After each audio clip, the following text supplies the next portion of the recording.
Então, elevemos o nosso pensamento ao Pai, a Jesus, a Maria, mãezinha querida, e agradecemos por mais esta oportunidade que nos está oferecendo a nossa vida, para que a gente possa aprender um pouco mais do teu evangelho de luz através do Espiritismo.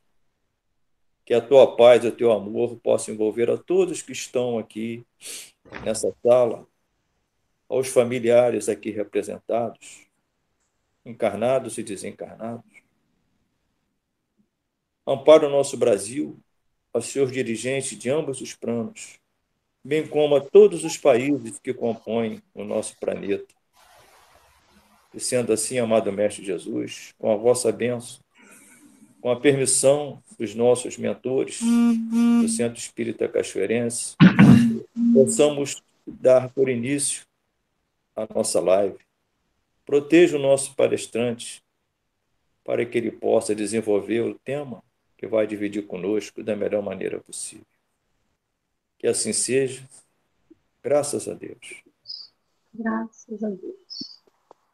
Então, o Arthur Valadares vai estar conosco nessa noite.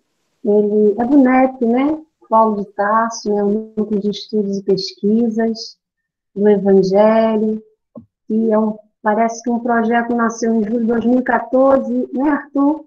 Na cidade de São Carlos, e foi se ampliando, e parece que a família cresceu bastante, né? Então, foi através do NEP, e com muito carinho lá os amigos puderam nos possibilitar a palestra da noite de hoje. Meu irmão, a palavra é sua, que Deus nos abençoe. Obrigado, querida. Primeiramente, então, uma boa noite para todos que nos acompanham. Que Jesus, nosso Mestre, Divino Amigo de sempre, abençoe os nossos corações nesta noite de reflexões, que elas se façam proveitosas para cada um de nós. Eu gostaria de agradecer aos amigos aí de Cachoeiras de Macaco pelo convite, os amigos do Centro Espírita Cachoeirense e também todos aqueles que nos acompanham de cidades aí da região, do Brasil, de outras partes. Que Jesus realmente seja a luz para o nosso coração nesses momentos em que estaremos juntos aqui buscando a comunhão com o Evangelho Redentor. Esse que é o pão que desce do céu e dá vida ao mundo, sobretudo ao nosso mundo interior, apresentando-nos horizontes tão mais vastos do pensamento, seja essencialmente no plano do sentimento.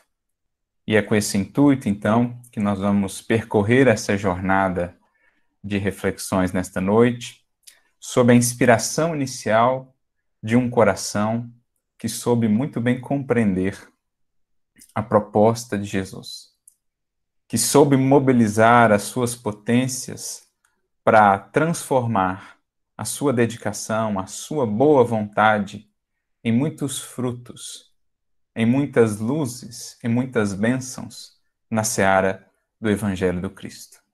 Estamos falando do apóstolo Paulo, cuja fala nos inspirou a esta reflexão desta noite, a partir de uma leitura recente que fazíamos de uma de suas epístolas, no estudo que temos feito regular dessas cartas imortais, assim as define Emmanuel no livro Paulo e Estevão. Sempre vamos nos deparando com pérolas e mais pérolas de profunda sabedoria. Um versículo, às vezes, uma singela frase que nos deixa pensar por dias, por semanas, às vezes até por anos, no esforço de compreender aquelas lições, no esforço de compreender as considerações que o apóstolo nos deixou, buscando extrair o espírito da letra, aquilo que de fato enriquece o espírito que somos. A mensagem é atemporal para além das formas, para além dos elementos linguísticos, aquilo que é o espírito, aquilo que é captado, compreendido pelo pensamento, e especialmente, no caso do Evangelho, pelo coração.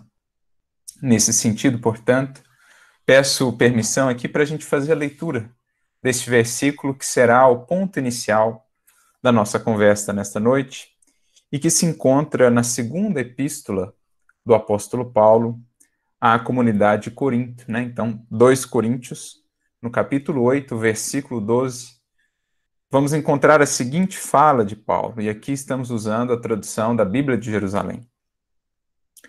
Quando existe a boa vontade, somos bem aceitos com os recursos que temos. Pouco importa o que não temos. Essa é a frasezinha, como a gente vê, curta, simples, que há de inspirar o nosso raciocínio, que há de inspirar o nosso coração, claro, também sob o amparo da espiritualidade, para que a gente possa refletir melhor sobre a utilização desse recurso, a presença ou não desse recurso em nossa vida, o recurso da boa vontade. Em algumas outras traduções, por exemplo, a tradução de João Ferreira de Almeida, né, revista e corrigida, ao invés de boa vontade, a gente vai encontrar o termo prontidão de vontade. Ou seja, essa disposição, essa vontade que está ali consolidada, que está ali presente, que está ali constante, perseverante, firme. O que nos faz lembrar também do próprio codificador, no Evangelho segundo o Espiritismo, no capítulo 17, quando lá no item 4 ele vai definir os bons espíritas, que ele diz ser, ou serem, o mesmo que bons cristãos, né? Espíritas verdadeiros seria o mesmo que cristãos verdadeiros, e vice-versa, no sentido de que aquele que vive a essência do cristianismo está vivendo também a essência proposta pelo Espiritismo, que é a da renovação moral. Assim também, aquele que vive na essência o Espiritismo estará vivendo a essência do Evangelho, que é a renovação moral da criatura. Então, ao comentar sobre os bons espíritas, ou os espíritas verdadeiros, nesse item, Kardec conclui as suas considerações justamente apresentando ali um dos requisitos fundamentais e definidores, então, do bom espírito, que ele diz ser a firme vontade. Particularmente, acho muito interessante essa expressão, gosto de me recordar sempre dela, em nossas falas também, porque não é só a vontade que muitas vezes nós confundimos com desejo, com anseio, com aqueles lapsos, né, de inspiração, de emoção, de devotamento, que não duram tanto tempo assim. Mas está a se tratar aqui de uma vontade firme, de uma vontade constante, de uma vontade perseverante. Como, mais uma vez, o próprio Kardec vai acrescentar no Livro dos Médiuns, lá no item de número 204, quando ele diz que por vontade não entende ele, ou não entendia ele, uma vontade efêmera, né, que age com intermitências e que é distraída muito facilmente por outras preocupações. Por vontade, entende ele aquela que é séria, aquela que é contínua, aquela que é perseverante, mas ao mesmo tempo sem impaciência e sem febricitação. Olha que bonita essa definição do codificador a respeito da vontade. Não aquela efêmera, frágil, mas a vontade que precisamos construir. Essa vontade que é tão essencial, nas palavras de Denis, faculdade soberana da alma, grande impulso, força que dá o impulso ao progresso do espírito. É essa vontade que a gente precisa reconhecer em nós, despertar em nós e solidificar, firmar, consolidar. Mas tudo isso começa, né, para chegarmos nessa firme vontade, começa-se com a boa vontade, com essa disposição que vai se tornando cada vez mais firme, cada vez mais pronta, cada vez mais aberta. Por isso, nas diferentes traduções aí, a gente vai encontrar tanto a tradução como sendo boa vontade, como sendo também prontidão de vontade. E aí a gente vai pegando o espírito da expressão, que é o que mais nos importa aqui. Mas o que nos chamou a atenção, então, nesta frase, é justamente essa definição que o apóstolo Paulo traz aqui acerca da importância da boa vontade no nosso processo de evolução, no nosso processo de aperfeiçoamento, no nosso processo de melhoria. Ele diz: quando existe boa vontade, em outras palavras, quando o Espírito realmente desperta para a necessidade de mobilizar a sua vontade, que é fundamental a ação efetiva, quando assim se dá, o que acontece? Somos bem aceitos com os recursos que temos, pouco importa o que não temos. Imaginemos, do ponto de vista da espiritualidade superior, quando os espíritos que acompanham ali um coração há muitos séculos, há muitos milênios, veem ele finalmente despertar para essa necessidade de mobilizar a sua vontade, de colocar-se de boa vontade inserido no próprio processo de transformação, de autotransformação. Imagina a alegria com que eles não recebem essa notícia, essa nova postura do seu tutelado, que às vezes estava ali há séculos, numa postura de má vontade, rebelde, cerrado aos convites da vida, para a melhoria, para a renovação de si mesmo, desperdiçando oportunidade atrás de oportunidade, auxílio atrás de auxílio, e complicando-se ainda e cada vez mais perante a sua própria consciência, perante as leis divinas? Com que alegria, portanto, os espíritos não receberão a simples boa vontade que ele manifeste, de reconhecer-se imperfeito, de reconhecer as suas limitações, de arrepender-se dos caminhos equivocados até ali tomados, e então se dispor a encetar uma nova vida, a construir novos hábitos, a caminhar agora de retorno à casa do Pai. Essa boa vontade será com alegria muito bem acolhida. Dizia Jesus mesmo no Evangelho: há mais alegria no céu por um pecador que se arrependa, buscando retomar o bom caminho, do que por 99 justos que não precisam de arrependimento. É aquela alegria que vemos manifesta no pai da parábola do filho pródigo, que corre em direção àquele filho, que voltava à casa agora, manifestando a sua boa vontade do recomeço. Qual não é o regozijo, então, desses espíritos superiores, do Cristo, do próprio Pai em relação a esses corações, quando eles fazem esse movimento de retorno e se abrem a essa renovação? Serão muito bem acolhidos, porque a proposta do céu não é esperar santidade de um salto. Jesus não veio chamar, como ele mesmo disse, fez questão de frisar mais de uma vez, santos, justos, sãos. Jesus veio chamar enfermos, pecadores, consciências, corações transviados, que somos todos nós os que nos reconhecemos minimamente. Num plano como a Terra, todos somos, com raríssimas exceções, espíritos com muitos ajustes a fazer. Acontece que num plano de orgulho, de vaidade, em alguns momentos da trajetória espiritual, nos consideramos assim, já muito prontos, já numa condição muito adiantada, quando em verdade ainda estamos num processo de cegueira. Mas todo aquele que desperta num plano como a Terra, num mundo como o planeta Terra, logo percebe o quanto há por ajustar. E então, os espíritos que veem esse coração despertando, certamente o acolherão com tudo que de melhor ele tem ali.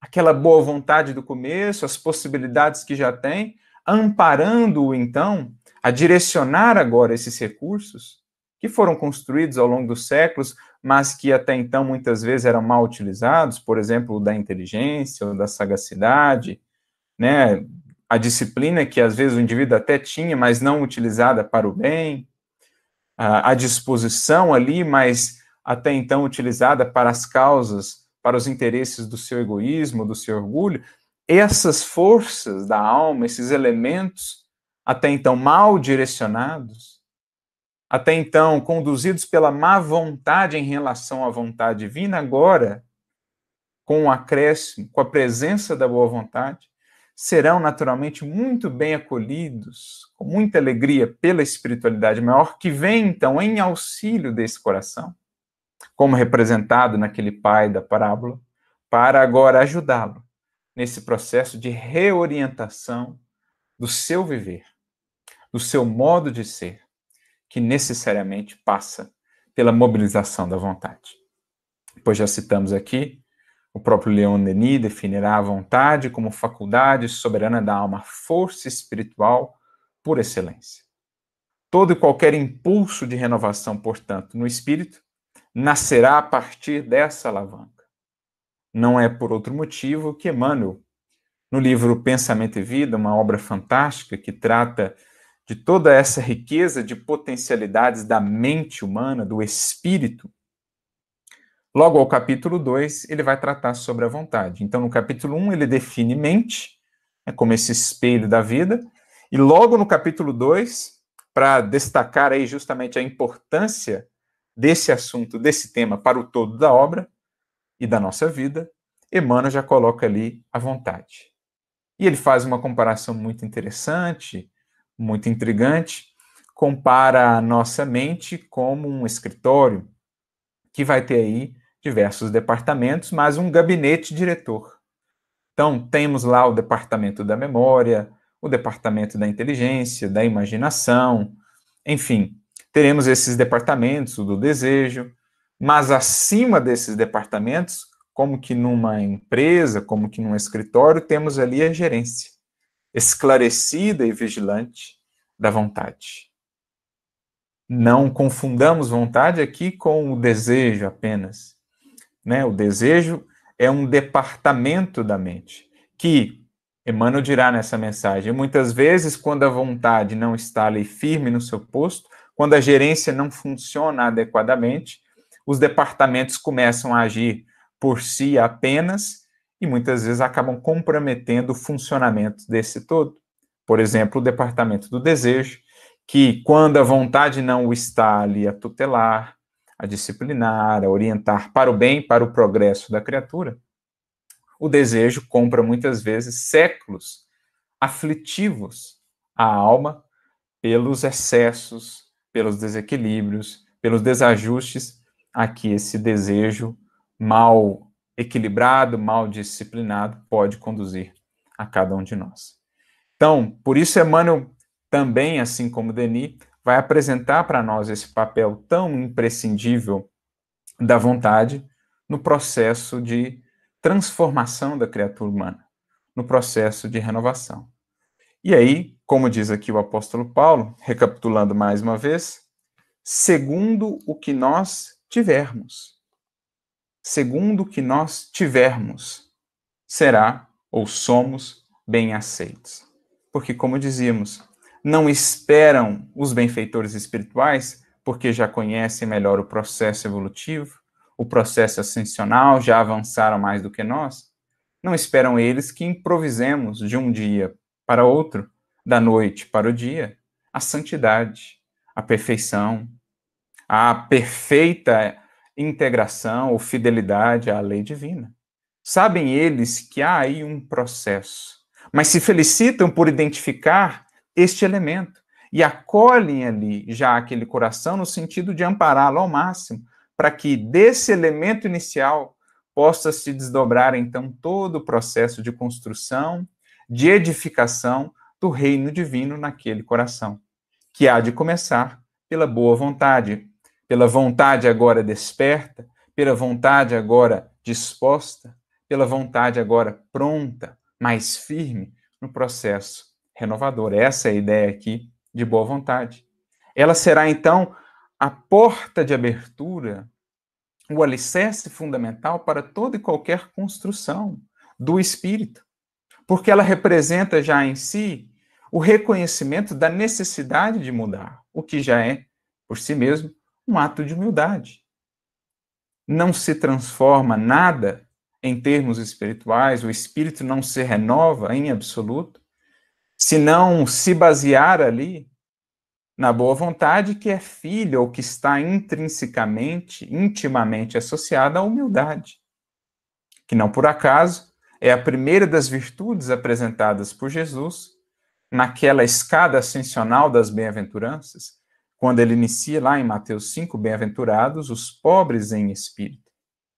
Ora, pobre em espírito é aquele que reconhece que precisa enriquecer-se no bom sentido, espiritualmente falando.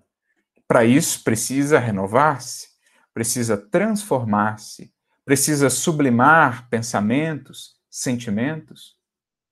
Logo, para isso, é preciso que exista ali boa vontade. Humildade e boa vontade, portanto, se confundem, sendo essa porta de abertura para qualquer processo de transformação do espírito. Essa base mais fundamental, que há de culminar depois nas grandes conquistas espirituais, nas grandes e luminosas virtudes, das quais a caridade é a síntese sublime, como aprendemos com o Espiritismo.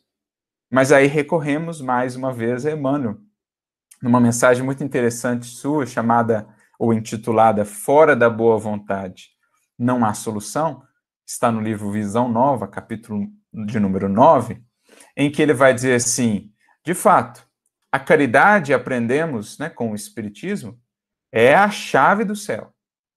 É aquela que nos dá acesso aos planos divinos. É aquela que um dia há de nos conduzir à perfeita comunhão como nosso Pai. Na mesma condição em que Jesus já está. Que Jesus já alcançou há muitos e muitos milênios. A caridade é a chave do céu, diz Emmanuel. Mas precisamos convir que a boa vontade é o começo dessa sublime virtude, assim como o alicerce é o início da construção. Então, olha que comparação bonita ele faz. Se pensarmos na nossa evolução, na construção do reino em nós, como um processo de edificação, como uma construção, há que se ter aí um alicerce. O topo, digamos, o telhado, o ápice do processo será a caridade. Realmente esse portal para a vida sublime, para a magnificência da criação. No entanto, até chegarmos a esse cume, a esse ápice, há que se começar por uma base, pela boa vontade. Os espíritos, portanto, diz-nos Paulo aqui, não estão preocupados com o que ainda não temos, porque sabem que isso será fruto natural, isso será fruto certo, né, determinado do processo de evolução, do empenho, dos esforços de cada um, como na síntese da justiça divina que o Cristo nos trará e que Kardec reafirmará no livro Céu e Inferno, a cada um segundo as suas obras. É a síntese magistral, segundo Kardec, da justiça divina.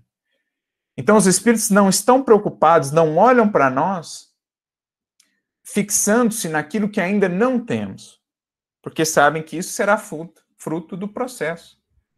Eles olham, buscam aquilo que já temos e que já ofertamos, que já apresentamos para o start, o início realmente da nossa transformação tão necessária.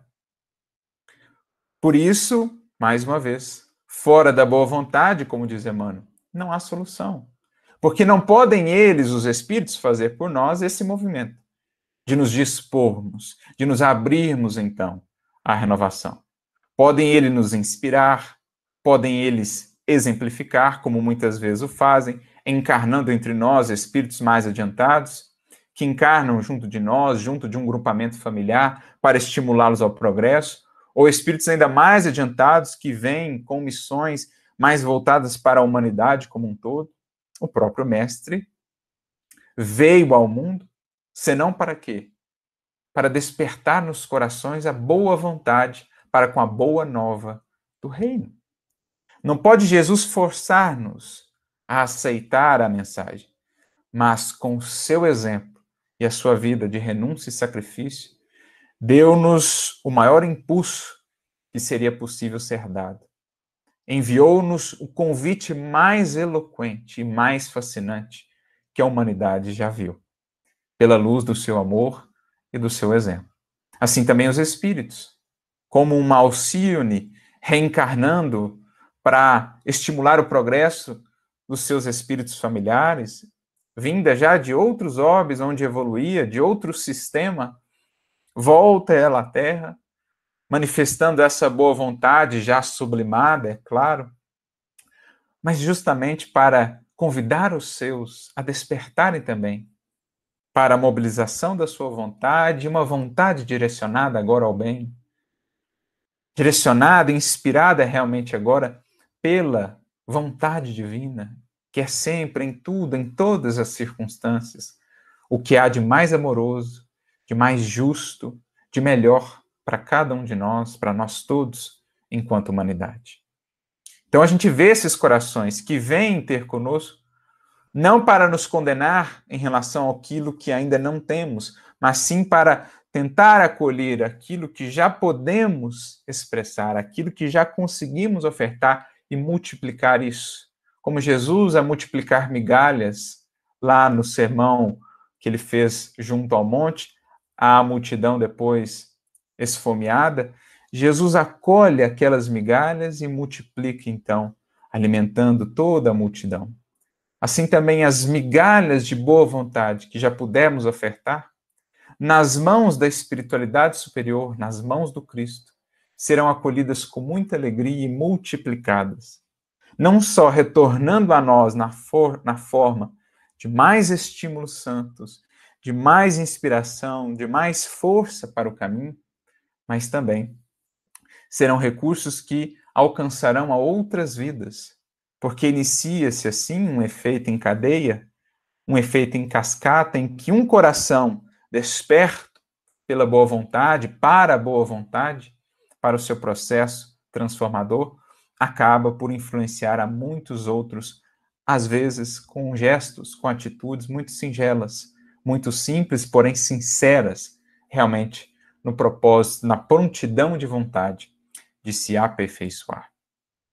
Então é isso que a gente vai depreendendo dessa relação aqui que o apóstolo Paulo está fazendo para nós, né, da boa vontade com o auxílio do mais alto. São elementos que precisam se encontrar na dinâmica da evolução para que os espíritos possam ir galgando esses degraus que um dia os conduzirão às finalidades sublimes da vida. É preciso que haja essa cooperação, é preciso que haja esse encontro. O movimento da criatura de baixo para cima, ansiando por subir, por meio da sua boa vontade, que encontra a misericórdia do mais alto, que vem de cima para baixo, estendendo a mão, acolhendo com carinho, multiplicando esse anseio, essa disposição da criatura que quer subir. Assim se dá a evolução na visão espírita, exaltando, glorificando aí justamente a lei de solidariedade que há em todo o universo, na qual aqueles que mais avançaram voltam sobre os próprios passos com o intuito de auxiliar, para que aqueles que ainda estão mais aquém na jornada evolutiva possam encontrar os elementos, o apoio de que necessitam, secundando, claro, os seus próprios esforços para poderem galgar novos degraus de compreensão, de entendimento da vida, de sentimento com Jesus em direção à luz divina. Esse é um encontro absolutamente essencial. É a visão renovada que o Espiritismo nos apresentará em torno de alguns conceitos do Evangelho, como, por exemplo, o conceito de salvação ou o conceito de graça, muito presente nas epístolas de Paulo, por exemplo. O que é o conceito de graça em Paulo, senão esse amor gratuito, esse amor divino do próprio Pai, bem como daqueles que o representam, dos espíritos superiores, do Cristo de Deus, esse amor que está sempre atento em busca das mínimas expressões de boa vontade, não importa o quanto a criatura tenha descido. Há abismos de sombra, de queda moral, de ilusão, basta raiar a boa vontade ali, basta um simples irradiar dessa potência nascente do Espírito para que essa graça o envolva, então. e o auxilie e multiplique as suas possibilidades, não o isentando, é claro, das retificações que se façam necessárias, da colheita atinente à sementeira equivocada, mas ajudando agora a, pelo amor, cobrir a multidão de pecados, a, pela experiência do amor, seguir cada vez mais fortalecido, com firme vontade, perseverante e contínua, na direção de mais alto. Esse é o conceito de graça, à luz da doutrina espírita. Um amor que nunca desiste, um amor que nunca se cansa, que está sempre ali disposto a nos amparar, mas que nos respeita justamente por nos amar, nos respeita em nossas escolhas. Não nos força a esse processo, mas acolhe com muito carinho, muita alegria, todo e qualquer movimento que viemos a fazer no sentido da evolução. E também o conceito de salvação, que será renovado à luz do Espiritismo, antes por nós entendido ao longo dos séculos, mal entendido, como sendo um processo quase que miraculoso, né? Um processo que nos eximiria aí de esforços maiores, em que, pelo cumprimento de algumas práticas formais ou exteriores de religiosidade, pela adesão formal ou no âmbito da crença apenas a Jesus e ao Evangelho, estaremos então automaticamente garantidos no plano aí de salvação, guindados após o retorno ao mundo espiritual, a condições beatíficas ou ao céu dos eleitos. Não é essa a ideia de salvação que o Espiritismo nos apresenta. Primeiro, porque traz esse elemento fundamental, elemento chave para entendermos esse processo em que todos estamos inseridos, enquanto espíritos imortais. O elemento da reencarnação. Então, não temos simplesmente uma experiência aqui, mas várias, muitas e muitas, tantas quantas se fizerem necessárias, até o dia em que nos alçarmos, então, à condição de espíritos puros, quando não mais precisaremos reencarnar. Mas até lá, reencarnaremos muitas vezes, neste orbe, como já o fizemos, e o faremos ainda outras tantas e tantas vezes, e até em outros orbes, em planetas mais elevados, em esferas mais sublimes, quando nos fizermos merecedores de tanto. Mas, acrescentando então o elemento da reencarnação, muda-se completamente o quadro. A salvação agora não é um processo de um salto. Pelo contrário, é um processo contínuo, construído ao longo de milênios incontáveis. Jesus, Espírito puro, alçou-se à condição em que está, há bilhões e bilhões de anos atrás, certamente, num processo evolutivo que demandou dele milhões e milhões e milhões de anos, como demandará de cada um de nós. É claro que esse tempo pode ser maior ou menor conforme cada espírito, conforme a utilização do seu livre-arbítrio, mas a salvação, em síntese, é esse processo de construção gradual do espírito, em que ele se faz, então, como diz o Espírito de verdade, o artífice da sua própria imortalidade, da sua própria glória, que um dia será sublime, resplandecente, porque resplandecendo a luz do próprio Criador.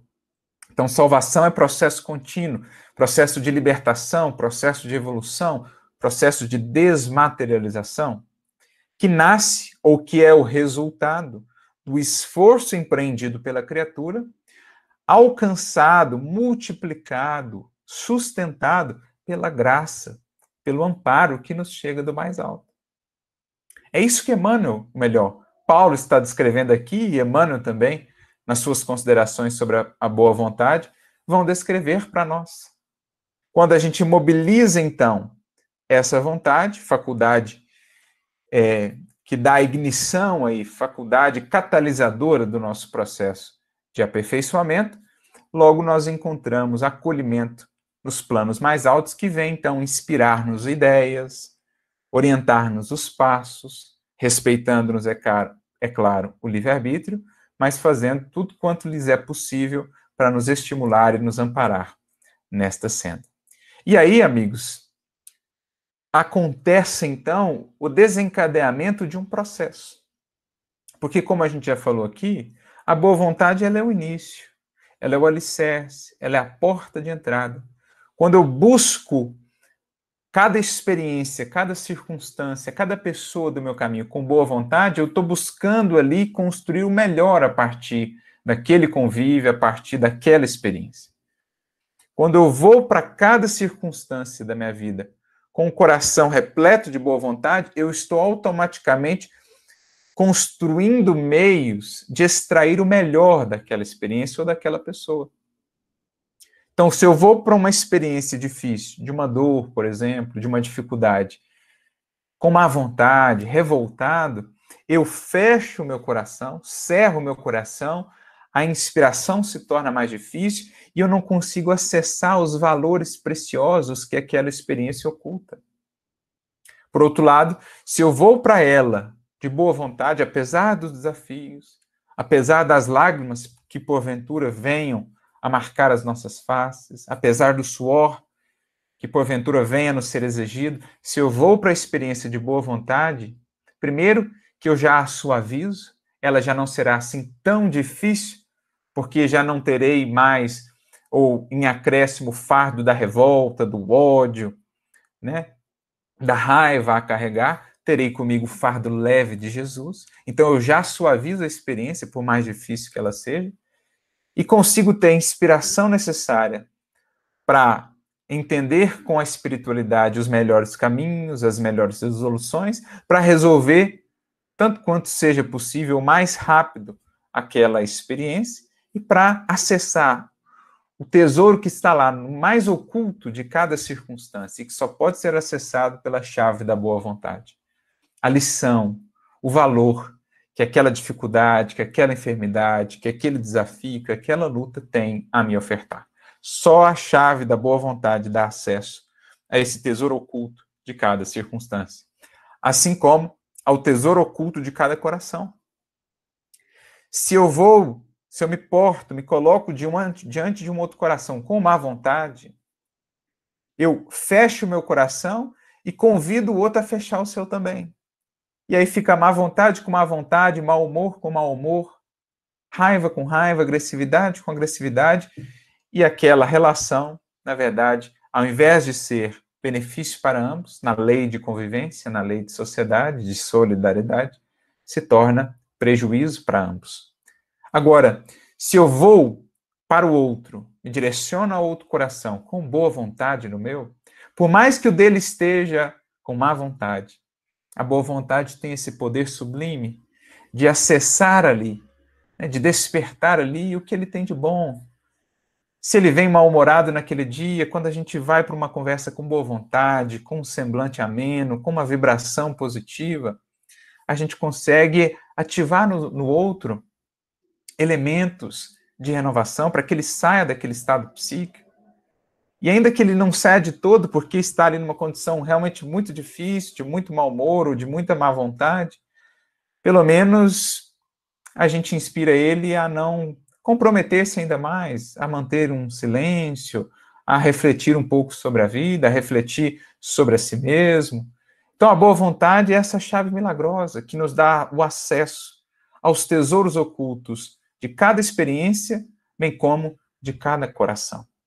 Ela é, então, esse grande elemento catalisador da renovação, não só do indivíduo, mas também do seu entorno, porque ela tem esse poder sublime e porque ela desperta, então, uma cadeia, um processo em várias etapas que vai se desenvolvendo e que vai ser para nós justamente descrito pelo benfeitor Emmanuel. Numa mensagem sua que está no livro Pão Nosso, capítulo 66, intitulada justamente Boa Vontade. E é interessante aqui, inclusive, porque Emmanuel coloca lado a lado dois capítulos, o 66, cujo título é Boa Vontade, e o 67, cujo título é Má Vontade. Justamente para a gente poder fazer essa comparação, verificar ali a diferença e as consequências entre essas duas posturas, boa vontade e má vontade. Hoje nos interessa aqui mais propriamente a boa vontade. Então vamos lá, ele comenta um versículo do apóstolo Paulo, mais uma vez, agora na epístola de Paulo aos Efésios, capítulo 5, versículo 15, quando Paulo diz assim, vede prudentemente como andais. Então olha que interessante, ele seleciona este versículo para falar de boa vontade. Porque a gente já comentou aqui, para que eu tenha boa vontade, isso demanda de mim uma certa reflexão sobre mim mesmo, uma certa ponderação sobre os caminhos que eu tenho trilhado, as posturas que eu tenho adotado. Porque a boa vontade pressupõe um anseio aí de melhoria, de renovação, o que implicitamente indica que há ali o reconhecimento de que algumas coisas não estão tão bem, que eu preciso aperfeiçoar, que dá para melhorar. Então, é uma reflexão sobre mim mesmo, é um processo de autoconhecimento, é um processo de humildade, que são aí as bases de qualquer transformação, como aprendemos com o Livro dos Espíritos, a questão do autoconhecimento, a humildade como base das virtudes, da construção das virtudes, como a gente mencionou no Sermão do Monte. Então, vede prudentemente como andais. Então, é aquele indivíduo que já está olhando como tem andado, já está olhando para si mesmo, que já reflete sobre a sua vida, que já busca se conhecer naturalmente para se aperfeiçoar. É aí que nasce, é nesse meio, é nesse coração que a boa vontade encontra morada e que ela vai ativar, então, os processos necessários para a transformação efetiva. Aí a gente entende por que Emmanuel selecionou esse versículo. E aí ele vai descrever para nós agora uma cadeia muito interessante de como a boa vontade vai operar, então, no coração, certamente, como nós aprendemos aqui com Paulo, também amparada, né? Também secundada pelo amparo do mais alto. Quando existe boa vontade, somos bem acolhidos no que temos. As possibilidades que nós temos, o alto vai investir nelas. E aí se inicia, então, esse processo que se opera dentro de nós. E Emmanuel descreve isso numa sequência de frases, uma conectando-se à outra. Ele diz assim, iniciando: boa vontade descobre trabalho. Então, qual que é o primeiro elemento? Qual que é o primeiro passo, uma vez que a boa vontade desperta num coração, ou desperta um coração? É o trabalho, é ir a campo, é operacionalizar aquilo, porque, como a gente refletiu, não espera o alto santidade de pronto, não exige de nós o que ainda não podemos dar, porque sabe que é no trabalho, no processo, que a gente vai se aperfeiçoar, poderemos frutificar. Então, o passo inicial da boa vontade é ir a campo, é ir à luta, é ir ao trabalho. Podemos não ser ainda os trabalhadores exemplares, modelares, que já temos aí como referências, mas um dia seremos. Mas para isso precisamos começar. Aquele que hoje é um músico sublime, um dia estava lá aprendendo os fundamentos das notas. Aquele que hoje é um exímio poeta ou literato, um dia estava lá no beabá. Assim também. Aquele que hoje é trabalhador fiel, trabalhador devotado do Cristo, apóstolo, um dia começou, iniciou pelo trabalho. Podemos então já ainda não saber amar com toda a sublimidade, com toda a perfeição, mas já sabemos e podemos trabalhar, certos de que no trabalho Jesus nos auxiliará a entender o que precisamos mudar, o que precisamos aperfeiçoar para sermos cada vez melhores, melhores instrumentos em suas mãos. Então, boa vontade descobre o trabalho. Eu começo a encontrar ocasião de ser útil em várias partes, em várias circunstâncias, porque assim define trabalho os Espíritos, né? No Livro dos Espíritos, trabalho é toda a ocupação útil. Então, o indivíduo atento ali, né, com a luz da boa vontade, ele vê a vida com mais clareza, ele vê a ocasião de ser útil no lar, de ser útil lá no trabalho profissional, de ser útil no trânsito, de ser útil onde for. Ele vai descobrindo o trabalho e vai fazendo esse trabalho, naturalmente, com alegria, com dedicação. Esse trabalho vai operando a renovação. Porque antes, né, preso ao orgulho, à vaidade, à ilusão, ele estava ali de sentimento, pensamento cristalizados. Estava ali estagnado, interiormente falando. Mas na medida em que ele começa a mobilizar as potências da alma, porque para trabalhar eu preciso raciocinar, eu preciso orar, eu preciso estudar, eu preciso me qualificar, eu vou buscando, eu vou movimentando as potências da alma. Começando pela vontade, boa vontade agora, que é a primeira. Mas isso vai operando a renovação. Então é como um sistema ali, né, um conjunto de engrenagens que estava meio enferrujado, meio emperrado, e você coloca ali um óleo que ele começa a voltar a movimentar, que ele começa a se renovar, começa a trazer de novo, né, movimento, vida, ação. Essa renovação encontra o bem. Então, na medida que eu renovo os sentimentos, pensamentos, a minha sintonia começa a vibrar em faixas mais altas. Eu começo a acessar com mais clareza a inspiração do bem que chega do mais alto, do bem que promana da fonte por excelência do bem, que é o Criador. Como dizia Jesus, bom só há um, que é o Pai.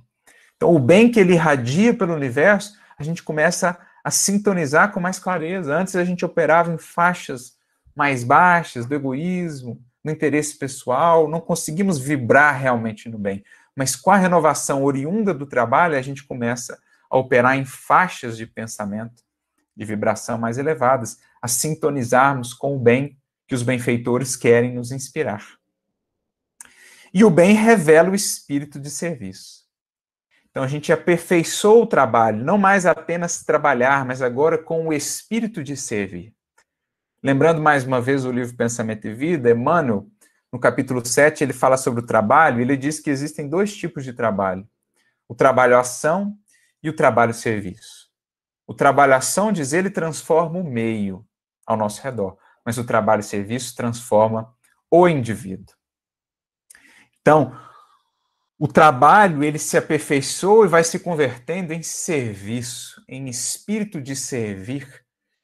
É um trabalho que não exige, é um trabalho que não espera recompensas, reconhecimentos, aplausos, porque quando a gente inicia, nosso trabalho é meio capenga ainda. A gente espera ali, a gente fica meio com exigências, com caprichos, a gente não lida muito bem com a ingratidão e tal, mas na medida em que a gente vai seguindo nesse processo, o trabalho, a ação vai se convertendo em trabalho e serviço. É aquele trabalho que antes eu fazia ele meio forçado e tal, daqui a pouco eu vou encontrando alegria naquilo. Eu vou encontrando realmente o devotamento ali, né? Vou passando a prescindir de quaisquer reconhecimentos, vou aprendendo a servir. Então, o bem revela o espírito de serviço, ajuda-nos a encontrar, a descobrir em nós essa alegria de mais do que apenas trabalhar servindo. Então, é algo que se revela o espírito que vai se aperfeiçoando, né? O espírito de serviço alcança a compreensão. Porque quando eu apenas trabalhava, mas ainda não com esse espírito de servir, muitas vezes eu não compreendia o meu semelhante. Se ele era ingrato, se ele incorria nos mesmos erros, eu ficava ali lamentando, às vezes até revoltado. Não. Quando eu passo a servir, eu passo a compreender as fragilidades humanas, porque eu ganho luz no olhar e eu consigo penetrar mais fundo, vendo o que é casca e separando do que é essência. A imperfeição do indivíduo é casca, e às vezes uma casca bem renitente, é preciso compreender, é preciso seguir auxiliando. Agora a essência é o divino que é ali, que a gente precisa seguir alimentando. Então eu me lembro de São Vicente de Paulo, que eu acho que ilustra muito bem para nós aqui esse espírito de serviço, quando ele dizia àquelas que o amparavam ali, né, no auxílio aos famintos, aos necessitados que o buscavam, ele dizia assim, muita paciência com os hóspedes de Jesus, porque eles são exigentes. Então, às vezes o indivíduo ia ali, pegava o alimento, não gostava, jogava fora, reclamava, xingava, enfim, muita paciência com os hóspedes de Jesus, porque eles são exigentes. Esse é o espírito de serviço que alcança compreensão. E a compreensão, prossegue Emmanuel, ganha humildade. Então, reforça ainda mais em nós aquela base que vai se tornando cada vez mais sólida, que é a base da humildade. Porque eu vou compreendendo melhor as criaturas e, nesse processo, vou compreendendo melhor a mim mesmo também, porque vou me vendo no espelho do outro. Né? As imperfeições do outro que eu antes julgava só nele, eu vou vendo que elas ainda moram de um certo modo em mim, porque se as vejo nele, geralmente aqui encontram ainda alguma ressonância em mim. Então isso vai me dando humildade, eu vou me apagando para engrandecer, como Jesus fez conosco. Eu vou querendo...